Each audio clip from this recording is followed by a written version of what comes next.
My name's Alan, and on behalf of my co-host Estancia, the crew, and the staff of KCTV, I'd like to welcome you to a very exciting and interesting show of Bridging Heaven and Earth. Tonight we have some really special and exciting guests. We have the disciples, the companions, the students of Carlos Castaneda, and it should be a really exciting show. We have some live movements, Tensegrity movements. We have some discussions with them about the warrior's way, about what it is to be a sorcerer, a sorceress. And we're really excited about the show tonight, and we have so much packed into the show that we'd like to really move it along. And so I'd like to introduce my co-host Estancia, and she is going to begin with an invocation and lead us in a meditation. Hello. And so maybe we can begin by surrounding ourselves with light and putting our awareness on our heart as we call forth the energy and the love and the beauty of the angels and the masters, and we call forth to our own I am presence, that nucleus of our being that contains all wisdom and all the love of the masters, as we ask that our body receive the light and that our cells within our bodies open up and let go of old programs and just relax and be transformed. So maybe we can all just breathe in the light, close our eyes for a moment, put our awareness on our heart, and just go into the silence within together.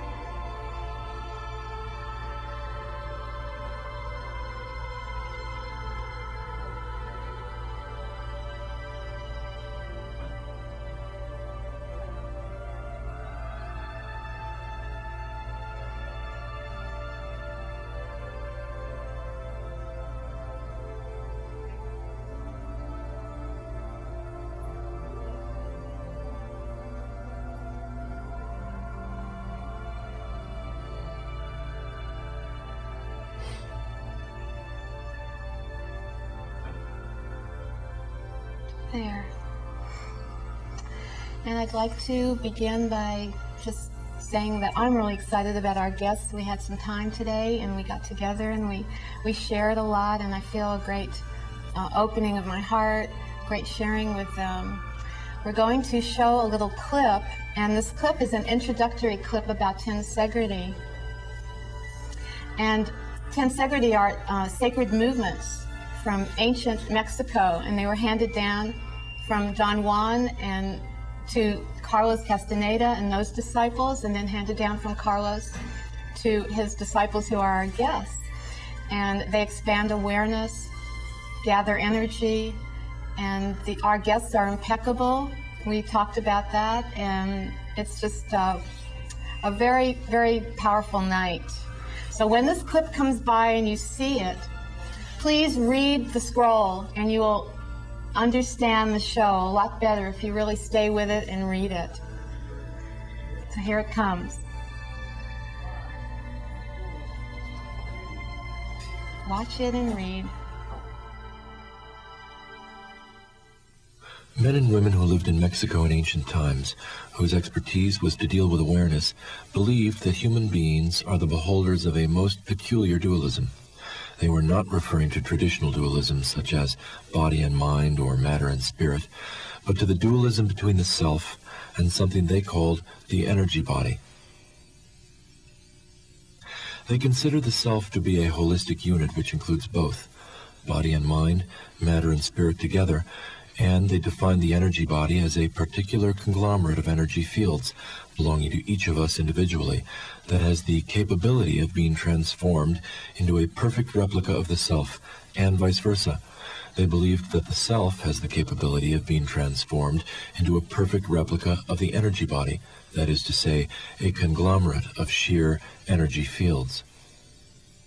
Those men and women of ancient Mexico invented and developed a series of movements which helped them to store enough spare energy to accomplish this dual transformation. They handled and transmitted this knowledge from generation to generation up to the present. The movements you are about to see were called the 12 basic passes to gather energy. They are part of a vast series of movements which were taught to us, the last links of a long chain of such men and women. They were taught especially to Carlos Castaneda by his immediate teacher, Don Juan Matus, and by another practitioner named Lujan. Carlos Castaneda calls it Tensegrity, a term he borrowed from architecture. Tensegrity is the property of skeleton structures that employ continuous tension members and discontinuous compression members in such a way that each member operates with the maximum efficiency and economy. We consider this term most appropriate because this system of movements is the quintessence of tensing and relaxing the muscles and tendons of the body. The persons who are going to execute the 12 basic passes to gather energy are Kylie Lundal, Nai Murez, and Reni Murez. The three of them belong to a class of beings that those people of ancient Mexico called Chocmools, or the fierce guardians of energy sites. It has been stated and proven to us that this set is the basis for acquiring enough energy to enter into a particular state of well-being that can give definition to the energy body. To give definition to the energy body is the first step towards enlarging the parameters of perception. For those men and women of ancient Mexico, experts in dealing with awareness, to enlarge the parameters of perception meant entering into bona fide, all-inclusive new worlds. All-inclusive meant to them that those perceived new worlds were not mere concatenations of the mind, but worlds in which one can live and die. For them, entering into new worlds was the core of their magical expertise. Magic is a most inadequate term in this case, for it is loaded with insurmountable negative connotations. Those practitioners bypassed this negative slant by maintaining that their magic was merely a maneuver of perception. We have found out from our own experience that it is indeed a maneuver of perception, but a maneuver of such a magnitude that only the most daring and level-headed men and women can accomplish it. Well, greetings again, and it is my honor to introduce the Chocmools. Here they are. Good evening, Alan. Hi. Good evening, Estancia. Thank you for having us here tonight. Good evening. I am Kylie Lundal. This is Nai Murez, and this is Reni Murez. Hello. We're very happy to be here. Thank you.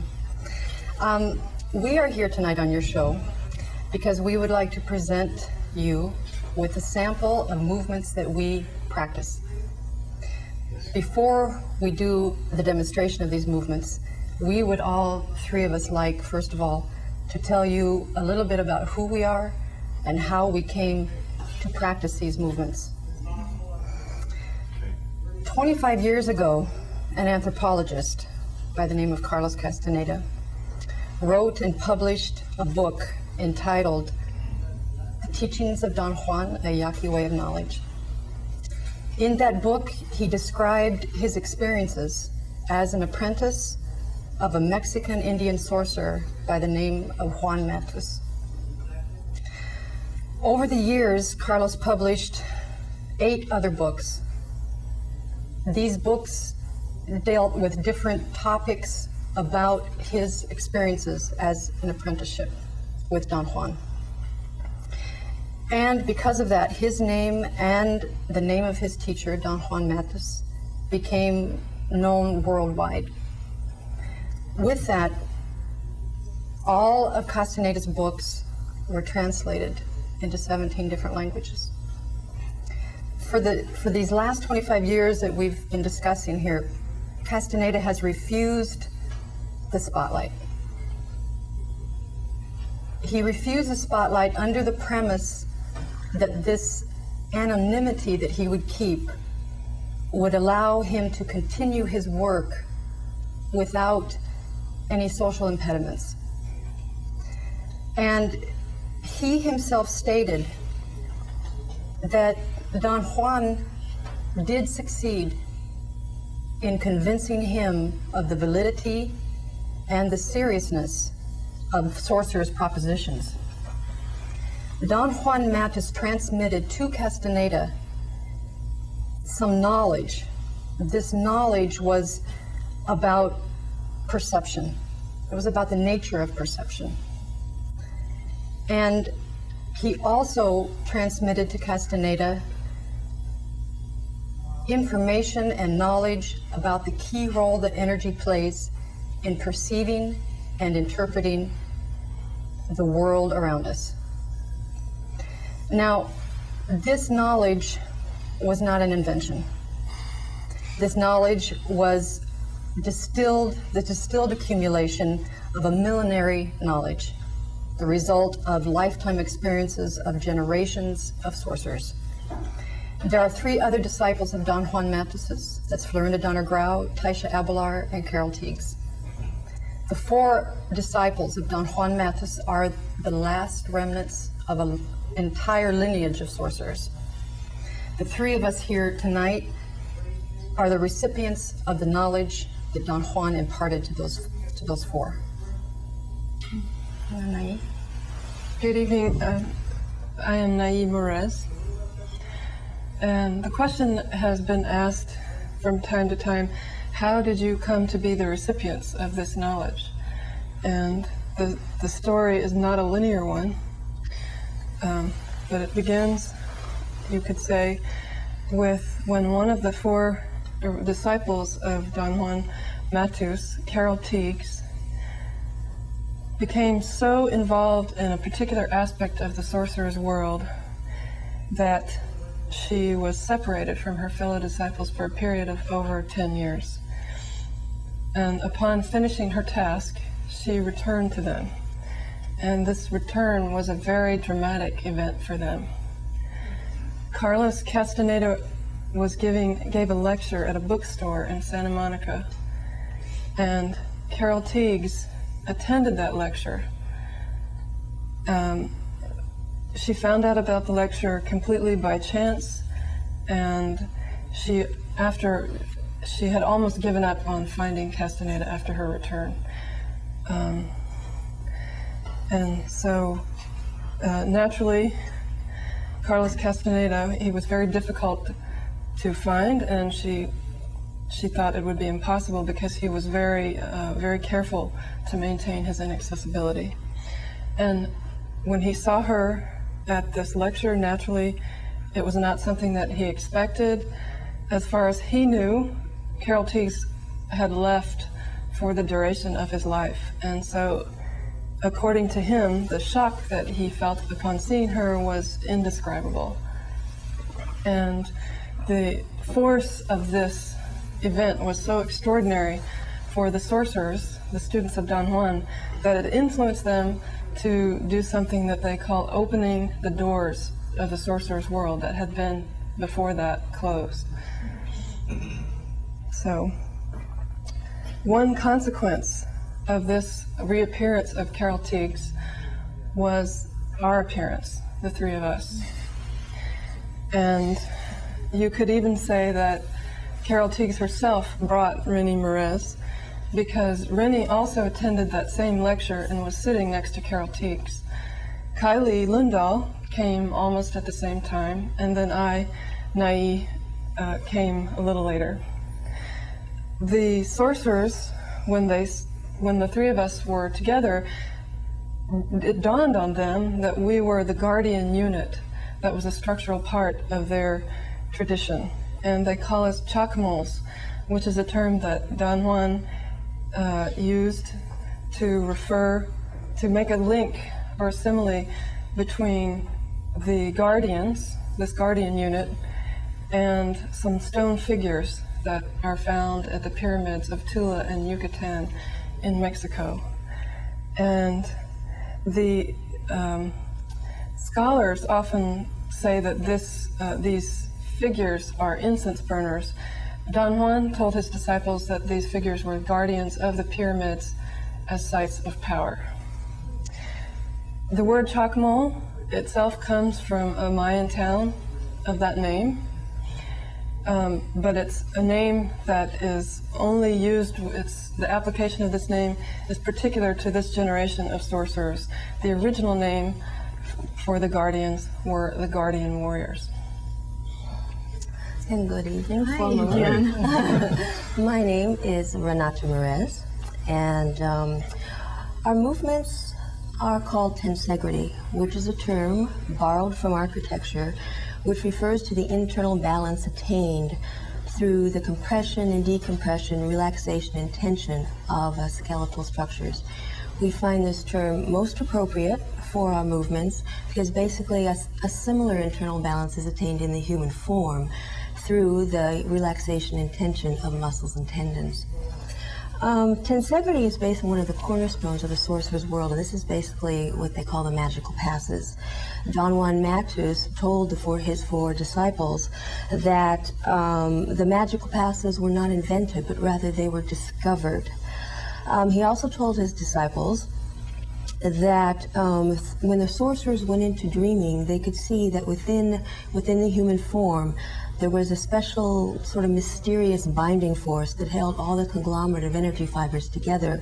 Astronomers have said that there is a similar binding force that holds the universe together. Without this force, the universe would dissipate. Don Juan Matus says that this also would happen to the human form without this binding force. The sorcerers of ancient Mexico found this binding force extremely important to them, and they found that by doing certain movements, they could call their attention at will to this binding force.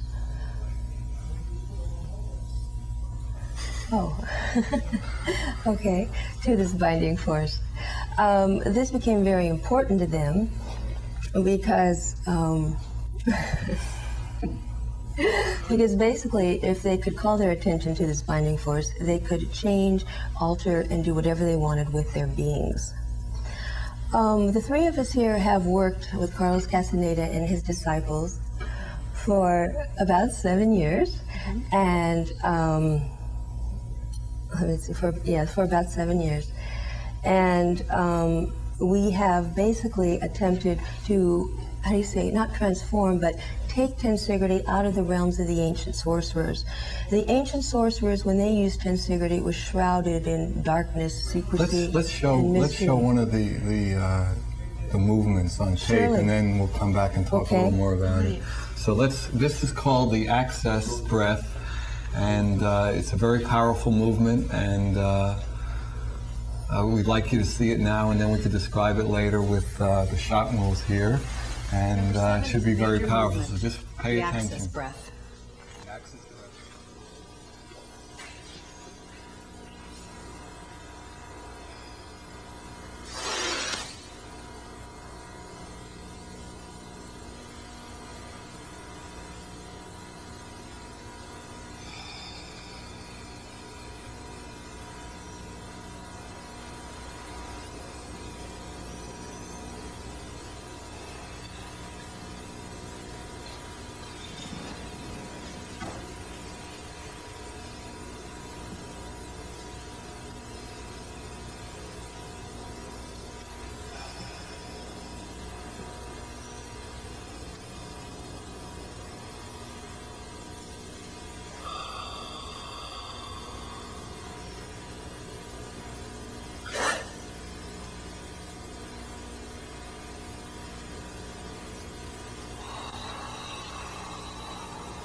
This energy pass is of utmost importance because it moves the earthly terminal of the invisible axis of the energy that surrounds the body from its site on the ground and then projects it out into infinity. It acts on the earthly terminal so that the energy is floating rather than grounded. It is a belief that a vertical axis of energy goes to the ground through a point just behind the genitals.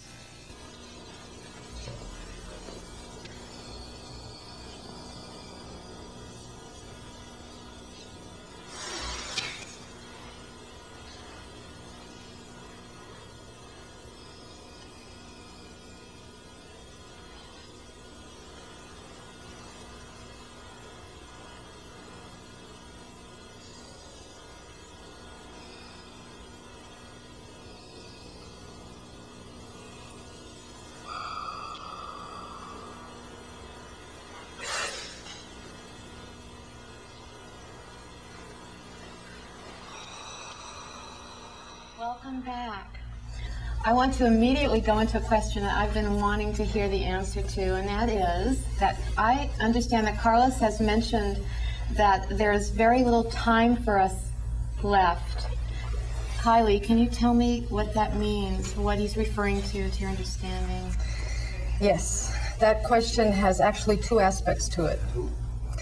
The one of the aspects is that there very little time for mankind in general. The other aspect is there very little time for sorcerers. We sort of have to keep ourselves in check, because what we want to do is answer the first one very, very quickly. And I think that easily... Most people want to hear the answer to the first question. Well, I'll get to that. Okay, the first one... Don't forget that, Chris. I won't. The first one, the first aspect, we have heard that Sorcerer's opinion is that there is very little time left for mankind. But on the other hand, that opinion, that mood, that idea has been in vogue for many, many, many years, maybe even before we even knew, and the world is still going strong. When you say little time, do you mean the time of what is now, and then there will be a beginning of? I mean, that's what I'm saying. We don't know. No. People have been saying that for millennia. It's been going on, for a very long time, but everything seems to still be going. So nobody really knows. How can we know? Right. The other aspect is there very little time left for sorcerers? Yes. There's very, very little time left. Why? It's a minute to midnight. Because basically, Carlos Castaneda and the other three disciples have fulfilled their task. They've completed it. They were all given the task a very long time ago to become empty, to become void of all of the concerns of the world, all of the concerns about me, the neediness of the me, the I, to be fulfilled, the desires, the wants, the ideas about the self, the ideals that we have to spend all of our energy on maintaining throughout the day. Those are all gone. What we are facing right now is that they are now confronted with a new task, Sorcerer's task. And Rennie will comment on that. Basically, as we see it, a new task is to leave this dimension or this plane of the face of the earth with their total awareness, with their total life force. On one level, I guess you could interpret it as it's their time to die, but it's not death as we know it. They're not going to be buried in the ground. Their bodies will not decompose. Instead, like Kylie has said, through all their 30 years of discipline, and as their level of awareness has raised to the fullest to fulfill their luminous egg, their bodies will burn from the fire within, adding to that awareness, and they will leave. They will leave this dimension. They'll transform their bodies into sheer awareness. So it's something that enters into what sorcerers call the inconceivable, because it's not something that we have terms for or something that we can understand. And we will do everything within our power to grab a hold in that last second. Run after them. And then go with them. So you don't have a feeling about like trying to bring the earth with you, and that's just someone else's job, and that's the job of others? Because there are many of us who are working with what we call ascension, and that is lifting humankind as well and ourselves into a higher dimension. Well, I can't comment on that because I'm not a practitioner of what it is that you've said, but I can comment on what we practice. And I know that Carlos Castaneda has said that the world is fine. The world will take care of itself.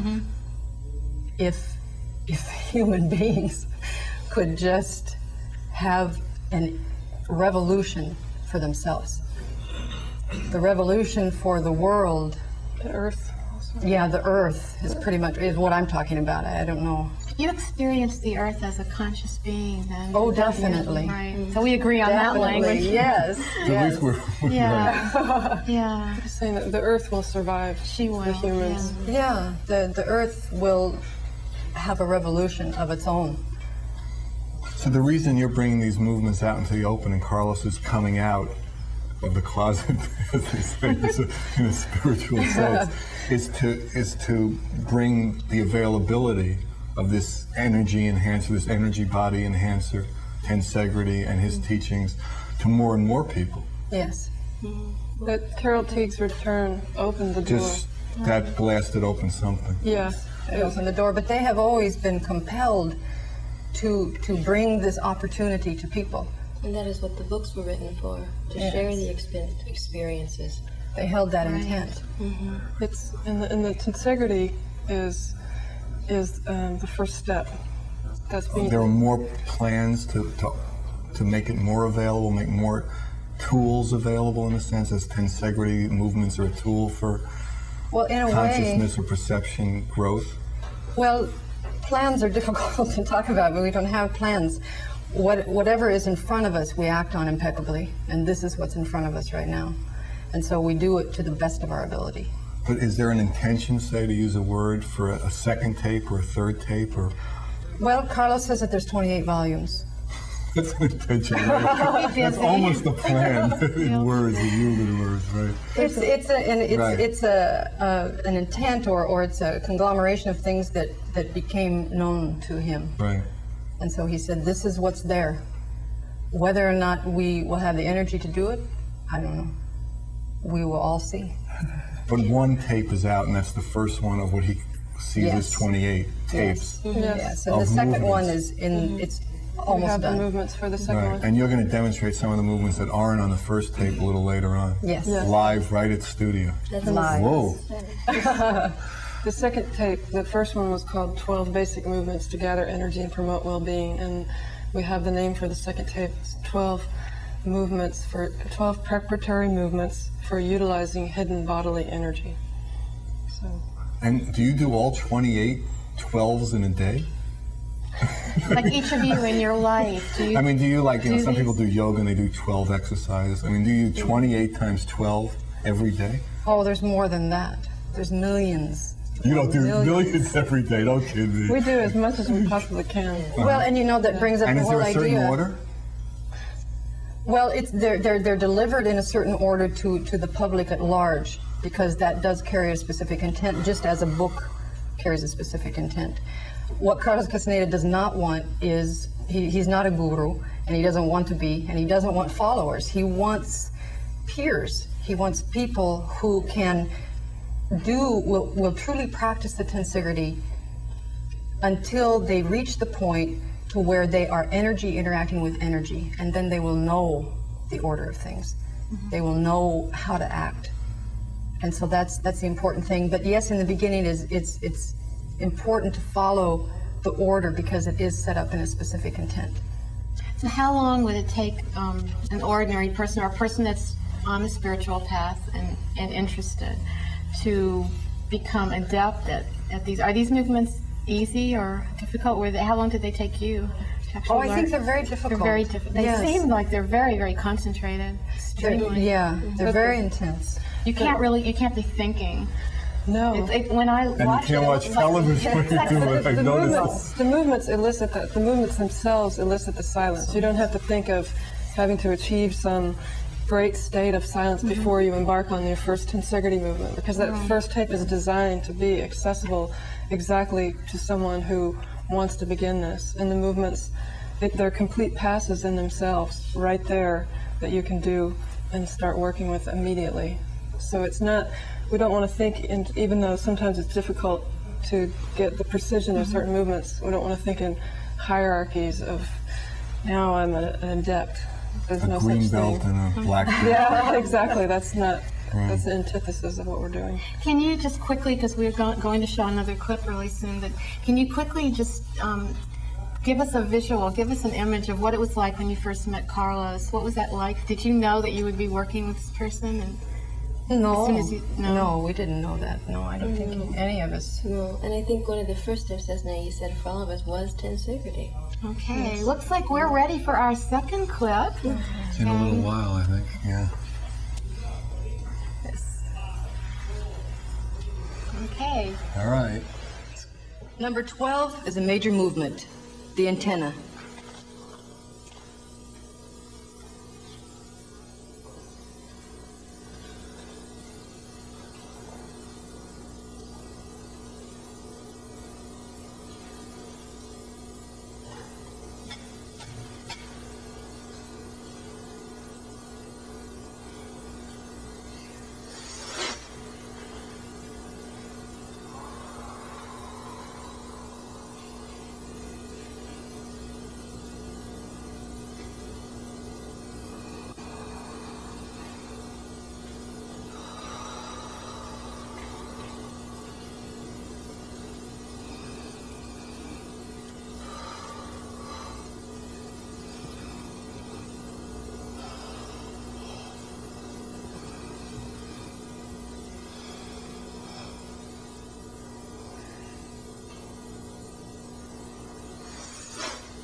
Another extremely mysterious pass that has to do with a level of awareness prior to man's.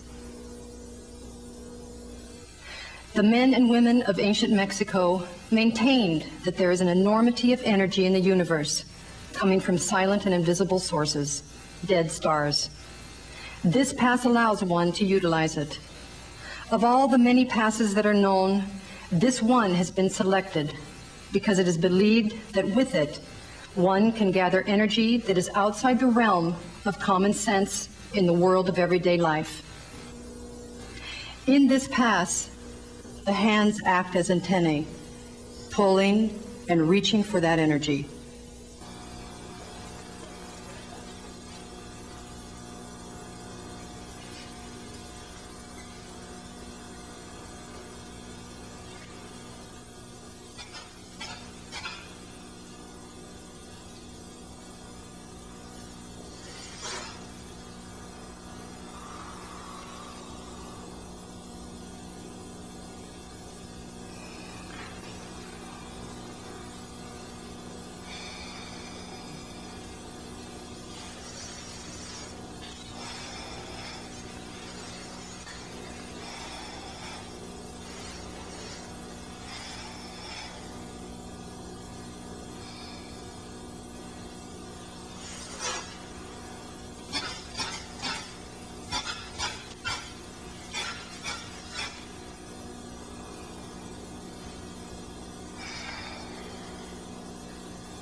So here we have the Chocmools doing a live demonstration. There you go. The first movement is from the very first video that's already done. We will begin with the ball of energy.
Okay, that's the complete pass.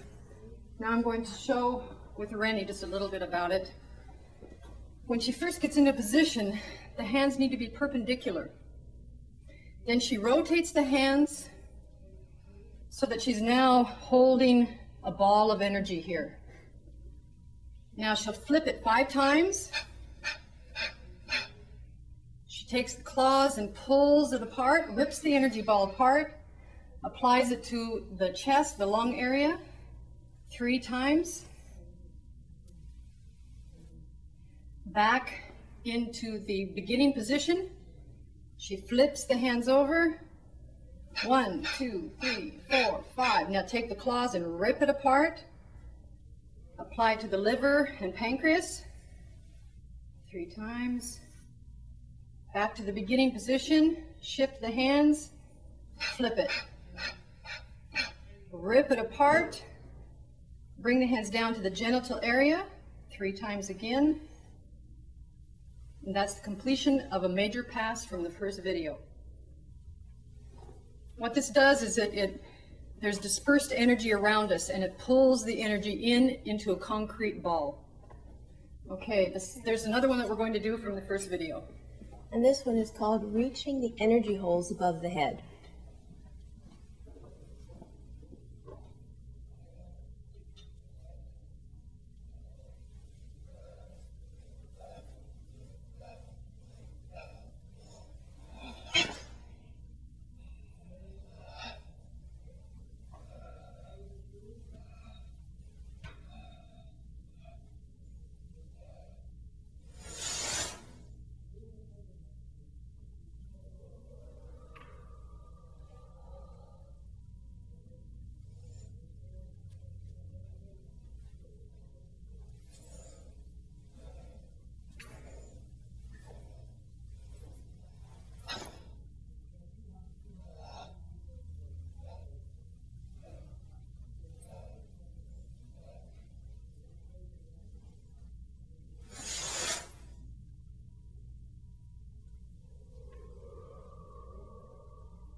To go over this in a little finer detail, we'll demonstrate it with Kylie. Basically, you make 3 small curls at the hip area inwardly with your hands. Then you make 5 inward spirals up.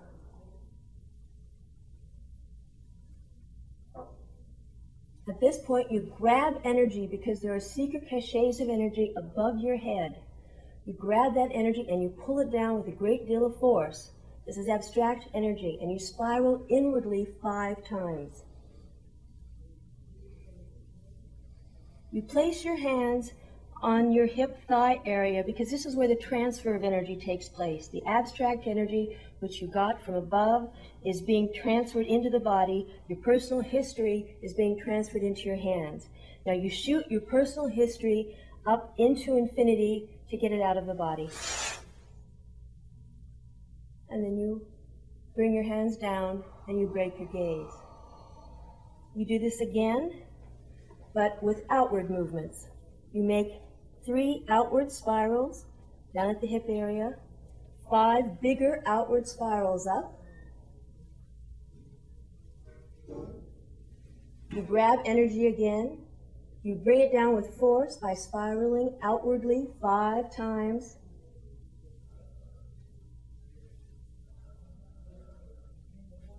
Transfer the energy and shoot up your personal history. And break your gaze.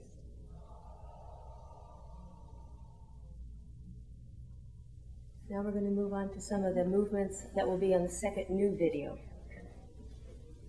Okay, the first movement that we'll show you from the second video is called the Pyramid of Energy for the Head.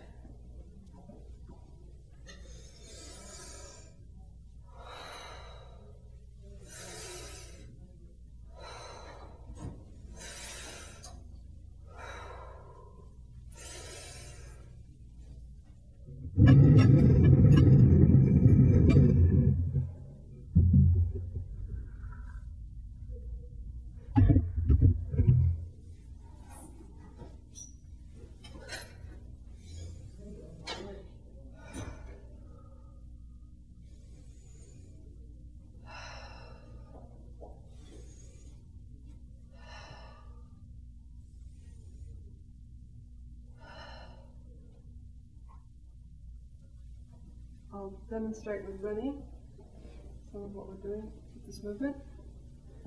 First, you're going to circle the arms inward and then back out as you inhale. Then bring the hands to the waist with the thumb extended and exhale.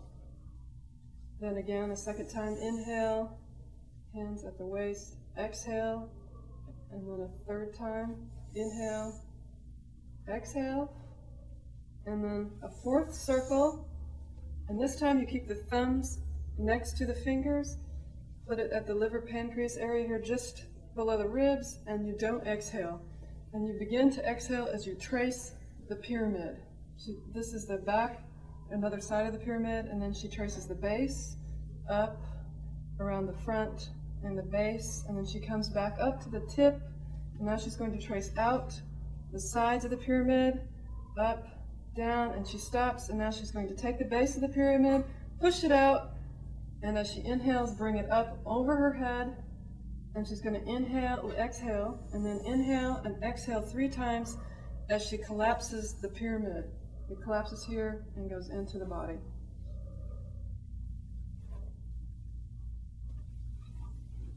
Okay. The second new movement is called the Little House of Energy.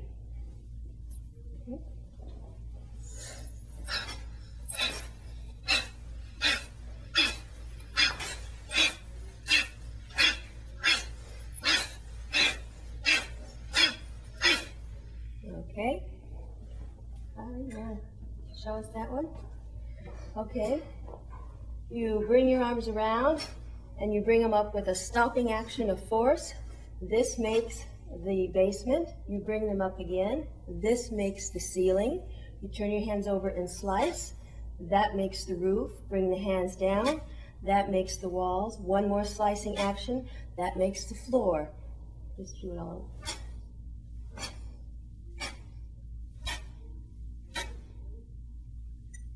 Okay.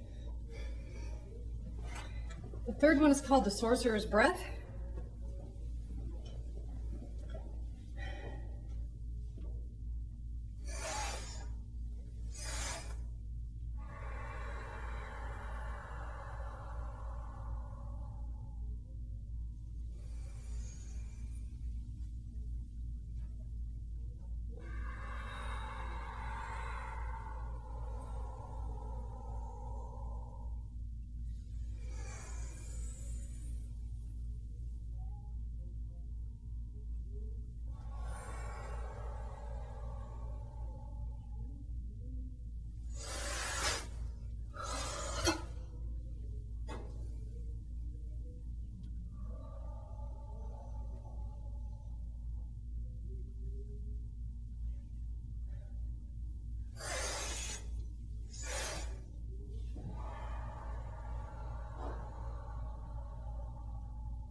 Okay, with Nai, the first position of the hand, the fingers are held in close to the palm, the index fingers held very tight and straight.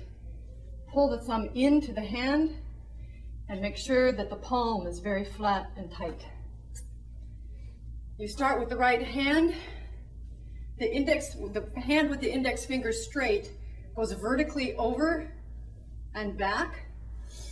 As you have a shallow breath and turn the head to the right.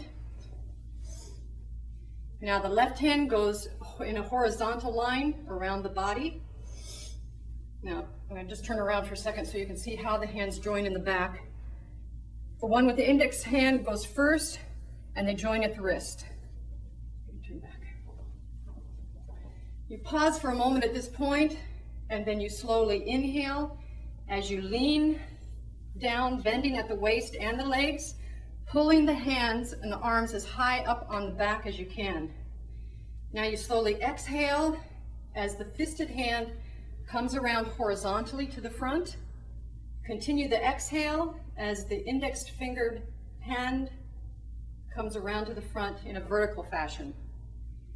Now you pause for a moment and inhale as you slowly stand up and roll the arms up. Straight up over the head. Stretch the torso very, very far.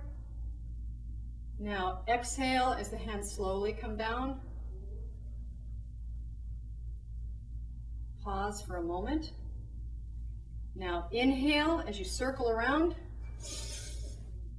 And exhale as you circle in the opposite direction. Now inhale as you push the hands out 1.5 times.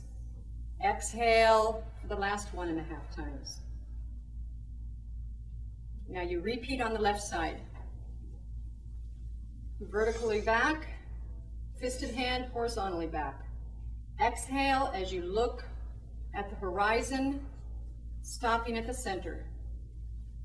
Now inhale as you lower yourself and raise the arms up over your back. Pause for a moment. Exhale as the fisted hand comes around horizontally to the front. Continue to exhale as you bring the other hand vertically back. Pause. Now inhale as the hands roll up the body. Stretch the torso. Now exhale as you bring the hands down. Inhale. Exhale. Inhale. Exhale.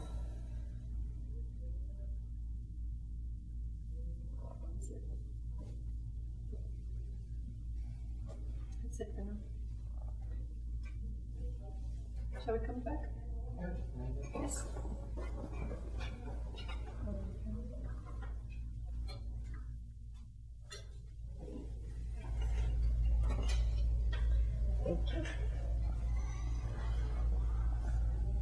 How do you feel after doing that? Can you put it into words? Well, hopefully you feel unfamiliar to yourself. That's the whole, that's the focus, that's what we're after with Tensegrity, is inner silence, and that it pushes you to an energetic point where you are truly unfamiliar with yourself. So that as you move through the day and you act from the position of freedom, not from the position of something that was ideas about yourself, belief systems and things like that that you did not ask for. Do you have increased energy to the point where you actually find yourself sleeping less with all of this, or how does that work? Sleeping less might be a product of the fact that in the sorcerer's world, you work your tail off. But yes, So you don't have time to sleep? we do, and we always want to take care of our health. So I'm joking with you, but yes, we do. It does help you. Sometimes it will affect your sleeping patterns, things that you eat. Things are shifting. So, Do you have a special diet that all of you follow for energy? None of us can eat sugars. Sugars are very, very difficult because as children, they're used for so many things and they're really forced on the body. Comes to an adulthood and the pancreas has a very difficult time assimilating sugars. Right. And so it can make people very neurotic, which is not what we need. We're after sobriety and impeccability, and it takes an extreme amount of energy, everything that you have, every last ounce that you have in order to do that. And that's what we're after, and that's what's exciting. Wow, interesting. And I think also getting back to the sleep for a moment, it comes in waves, and there are certain movements and passes that we do that really, really pull on us in ways that are indescribable, ways that we can't explain, and so it can make us very, very tired. But it's for a moment. And again, you know, with the recapitulation, you find out a lot of amazing things about yourself in that way that a lot of people have a huge value system on if they need a lot of sleep, that there's something wrong with them. We have a value system. So I think that it just depends on what it is that we're doing. Sometimes it makes you just want to sleep for a very long time, and sometimes you don't want to go to sleep. I can relate to that. Yeah. Some of the other benefits, though, are like increased focus, able to concentrate. Some people find that they can do very complex mathematical problems or understand things that they weren't able to understand before. So It brings clarity to the mind. A lot of clarity, yeah.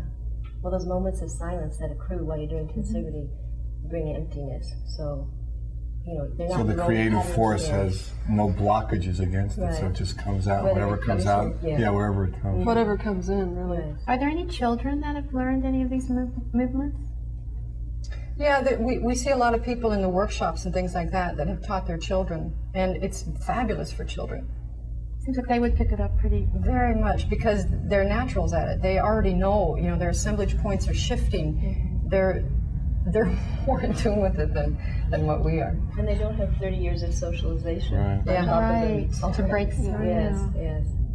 So do you find that there's a tremendous desire for people to learn the movements, and the workshops are, you know, very well attended, and people seem really interested and serious? And Yes, very much. We've had great enthusiasm. I think Sold out.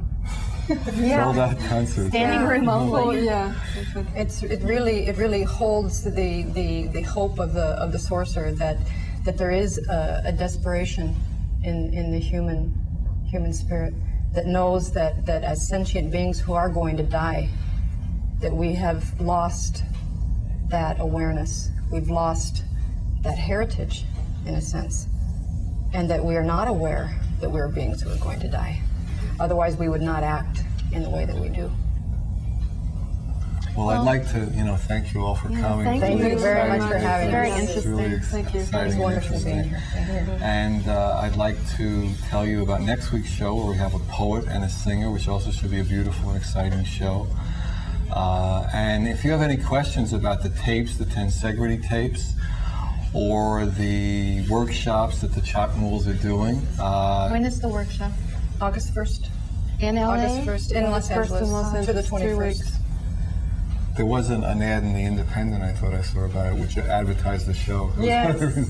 Yes, it caught my a beautiful attention. ad, yeah. It was a nice ad. It's very good. So, you know, it should be exciting. So if you have any questions about it, you know, please call the number.